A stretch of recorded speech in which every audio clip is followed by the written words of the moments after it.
Hola a todos, bienvenidos nuevamente a un episodio más del podcast Terror cerca de ti. Gracias a todos los que han seguido escuchando y sobre todo recomendándolo. Les recuerdo que pueden compartir sus historias a través de mis redes sociales, Instagram, Facebook y Twitter, como @terrorcerca. También, no olviden suscribirse y descargar los episodios en Spotify, o dejar un comentario y calificación en iTunes. Ahora, en esta ocasión van a ser 2 episodios en los que les voy a traer algunas de las leyendas de la Ciudad de México. Sé que muchos de ustedes que me escuchan es en diversas ciudades de México, así como en varios países. Por eso, siento que es importante traerles un poco de las historias originarias de mi ciudad natal. La primera leyenda data de la época colonial. Las otras son un poco más recientes. Pero les recuerdo, todas estas son leyendas, historias contadas de boca en boca, de generación en generación. Aunque no se haya podido comprobar que ninguna de estas historias son ciertas, sabemos que muchas leyendas pueden estar basadas de alguna forma en algún hecho real. La primera leyenda que les traigo hoy la encontré en el libro Leyendas de Amor, Misterios y Terror del México Colonial, de Blanca Estela P. Mendoza. Pero, como en el caso de la mayoría de las leyendas, recuerdo haberla escuchado alguna vez. No sé exactamente cuándo o dónde, pero forma parte del folclore de la Ciudad de México. La leyenda de Don Juan Manuel. Don Juan Manuel de Solórzano era un caballero español que vivió en la capital de la Nueva España, en lo que ahora es el centro de la Ciudad de México, muy cerca de la calle de Uruguay. Don Juan Manuel era un hombre muy importante en el virreinato. Ocupaba un puesto de poder en el gobierno, poseía dinero, era dueño de propiedades, pero sobre todo poseía una gran sabiduría, conocida y admirada por todos aquellos cercanos a él.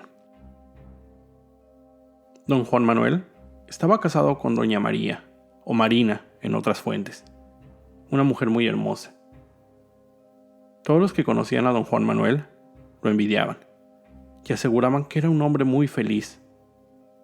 Pero esto no era cierto. Lo único que el caballero anhelaba era un hijo. Por mucho tiempo intentaron tenerlo, pero nunca lo lograron. Tratando de entender por qué la vida y Dios le negaba tener un heredero, don Juan Manuel decidió recluirse en el convento de San Francisco, con la idea de que en el estudio de la religión podría encontrar la respuesta a sus dudas. Mientras se encontraba recluido, mandó traer a un sobrino de España, y por carta le pidió que fuera a vivir a su casa y administrar sus negocios. Su sobrino aceptó, y viajó a la Nueva España para ayudar a su tío. Durante el tiempo que don Juan Manuel permaneció en el convento, comenzaron a llegarle rumores de que su mujer le era infiel con un hombre desconocido. Él comenzó a llenarse de celos y pensamientos de locura. Sin saber qué hacer, y al no haber encontrado una respuesta en la religión, decidió recurrir a una segunda opción. Durante la noche, invocó al diablo. Satanás apareció, y él le ofreció su alma, a cambio de saber quién era el hombre con quien su esposa le era infiel, y poder vengar su honor. El diablo vio en don Juan Manuel una gran oportunidad para hacerse no solo de su alma, sino la de otros hombres. Así que el trato fue este. El diablo le daría a don Juan Manuel la oportunidad de vengarse. Lo que tendría que hacer era salir y justo a las 11 de la noche asesinar al primer hombre que se encontrara en la calle. Este sería el culpable.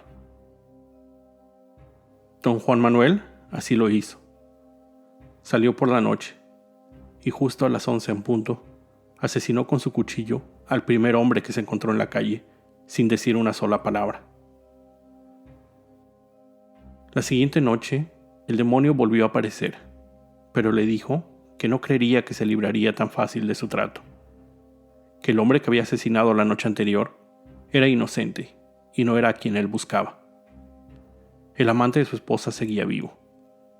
El diablo le dijo que cada noche tenía que hacer lo mismo, salir a la calle y justo a las 11 de la noche matar al primer hombre que se encontrara. Al encontrar al hombre que don Juan Manuel buscaba, el demonio se aparecería junto al cadáver para confirmarlo. Don Juan Manuel cumplió con su parte del trato. Salía todas las noches y asesinaba al primer hombre que se encontraba. Se dice que se acercaba a su víctima y le preguntaba qué hora era. El hombre le contestaba, las 11 de la noche, a lo que don Juan Manuel decía, dichoso usted que sabe la hora en que muere, clavándole su puñal en el pecho. Esto pasó cada noche durante mucho tiempo, sembrando en la capital de la Nueva España un terror por los asesinatos sucedidos a diario, sin tener una pista sobre quién era el culpable. Una mañana en particular, unos hombres acudieron al convento buscando a don Juan Manuel y le dijeron que su sobrino, quien le había estado ayudando en sus negocios, había sido asesinado la noche anterior. Don Juan Manuel, quien nunca conoció a su sobrino, acudió al lugar donde se encontraba el cuerpo sin vida de él y reconoció las ropas del que había sido su última víctima la noche anterior. Lleno de arrepentimiento, decidió aceptar su culpa y confesar sus crímenes ante uno de los religiosos que habitaban en el convento de San Francisco, conocido por su gran sabiduría.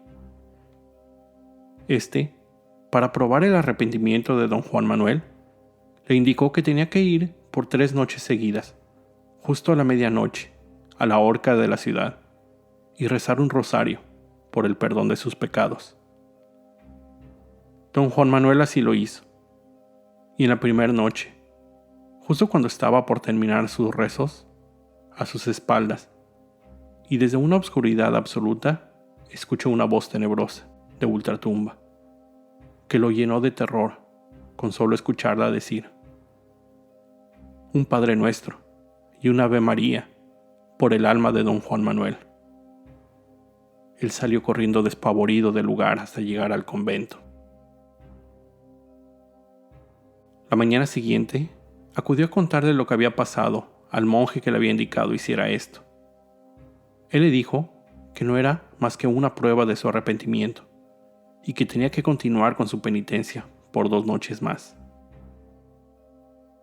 Durante la segunda noche, y nuevamente, casi al final de sus rezos, escuchó ahora otro tipo de ruido, el de una multitud, y vio a lo lejos luces que se acercaban hacia donde él se encontraba. Las luces y el ruido era de un cortejo fúnebre que llevaba cargando un ataúd. Al acercarse a él, vio dentro del ataúd, y lo que descubrió lo horrorizó, ya que vio su propio cuerpo. Nuevamente, la siguiente mañana le contó lo sucedido al monje, y le pidió en ese momento absolución, lo que el monje le concedió. Le otorgó el perdón por sus pecados, pero le dijo que tenía que terminar su penitencia, y por tercera y última vez, rezar un rosario a la medianoche en la horca. Los detalles de lo que pasó esa noche no son muy conocidos, pero a la mañana siguiente, una multitud se juntó alrededor de la horca, y horrorizados, vieron el cuerpo de don Juan Manuel, colgado, sin vida, con una expresión de terror en su rostro. Cuenta la leyenda que los mismos ángeles bajaron del cielo y colgaron a don Juan Manuel, otorgándole así la absolución eterna, liberándolo de todos sus crímenes y culpa, pero recibiendo el castigo que se merecía. Es sabido que hoy en día, en el centro de la Ciudad de México, justo a las 11 de la noche, se ve a un hombre solitario, caminando por las calles, quien siempre pregunta: amigo, ¿qué hora es? Y si algún desafortunado le contesta, escuchará: dichoso aquel que sabe la hora de su muerte.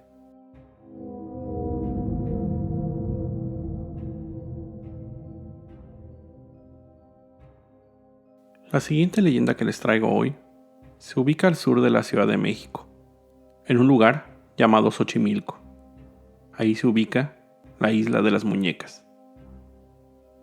Primero, voy a tratar de describir Xochimilco. Es un increíble lugar, espectacular. Este lugar, en 1987, fue declarado como Patrimonio de la Humanidad por la UNESCO. Lo que se conoce como los canales de Xochimilco es eso, precisamente, una serie de canales que se ubican en un lago. En ese lago se construyeron chinampas, que es un método de agricultura que consistía en colocar una balsa grande sobre la que se ponía tierra fértil y se comenzaba por sembrar un árbol para que éste echara raíz. Con el paso del tiempo, esta balsa se convertía en una especie de isla artificial que después era usada para la siembra de alimentos. Una de estas tantas islas dentro de Xochimilco es lo que se conoce como la Isla de las Muñecas. Cuenta la leyenda que en los años 50, Julián Santana Barrera era un hombre que vivía por esa zona. Pero un día encontró el cuerpo de una niña. En algunas versiones es el cuerpo de una joven. Ahogada en uno de los canales, su cuerpo se encontraba enredado entre los lirios. Después de esto, don Julián comenzó a cambiar. Decía que el espectro de la niña lo seguía, a donde fuera que estuviera, siempre atormentándolo. La única idea que se le ocurrió para calmar a este espíritu fue colocar una muñeca en la isla donde había encontrado el cuerpo. Pero esto pareció no servir, por lo que continuó llevando muñecas a este lugar. Muñecas viejas que se encontraban tiradas entre los canales. Él las colgaba en los árboles de esa isla, como se encontraran, algunas sin ojos, sin pelo, sin alguno de los miembros, algunas muñecas sin cabeza, otras solamente cabezas. Don Julián terminó por mudarse a una rudimentaria construcción en esa isla, alejado de su familia. Se dice que él veía a una sirena en esos canales. La sirena le decía que un día vendría por él. Él decía que las muñecas lo acompañaban, platicaban con él, le ayudaban a dormir en noches de insomnio. Con el paso del tiempo, jóvenes que visitaban el área se detenían a contemplar la isla de las muñecas, y don Julián terminó por invitar a esos jóvenes a que vieran de cerca el lugar. Les compartía productos de su hortaliza, y en agradecimiento, muchos de estos jóvenes le regalaban más muñecas para aumentar la colección. Pero, asimismo, el tiempo iba dejando huella en las muñecas, deteriorándolas, perdiendo la dulzura que una vez tuvieron para ser compañía de niñas. La colección de muñecas llegó a crecer tanto que le brindó a esta isla un aspecto tenebroso.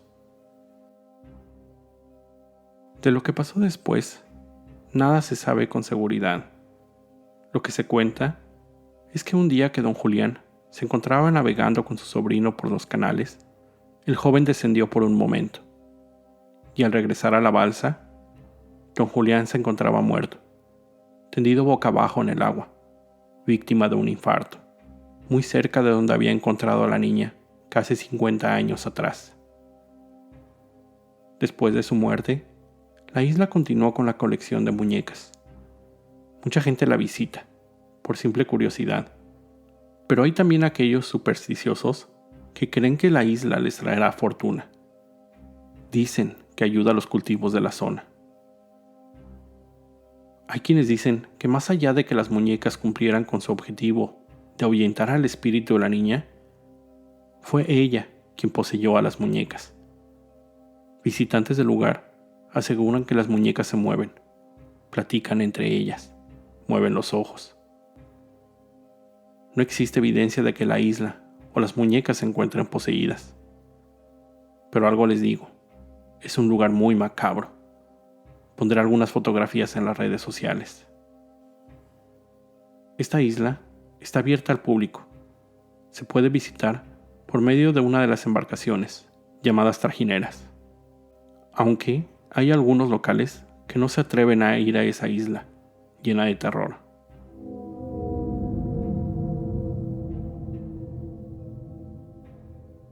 Con esto llego al final de este episodio. Pero recuerden, la próxima semana les estaré trayendo otras leyendas de la Ciudad de México. No se lo pierdan. Por el momento me despido. No sin antes recordarte siempre estar alerta de todo lo que pasa a tu alrededor, ya que el terror está donde menos te lo esperas. El terror está cerca de ti. Cuando el miedo se convierte en terror, hay una historia que contar.